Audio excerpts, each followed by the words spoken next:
اور اس صحابی رسول کو بدنام کرنے کے لیے ایک فرضی تاریخ میں ایک واقعہ مذکور ہے۔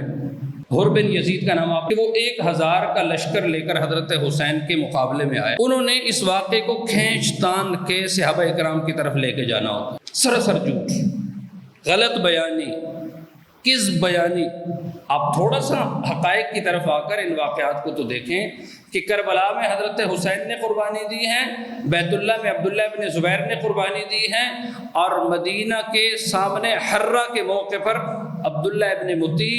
عبداللہ ابن حنظلہ اور دیگر صحابہ اکرام کی اس وقت کی بڑی بڑی جوان اولادوں نے صرف قربانی نہیں دی، ایک آدمی نے اپنے 8 بچے، 4 بچے، 6 بچے قربان کیے ہیں۔ اور حر بن یزید اور عبداللہ ابن مطیع کا مقابلہ کر کے آپ کے دماغ میں یہ زہر کیوں گھولا جاتا ہے کہ اگر عبداللہ ابن مطیع کی تاریخ کسی نے پڑھ لی کہ حضرت حسین کی طرح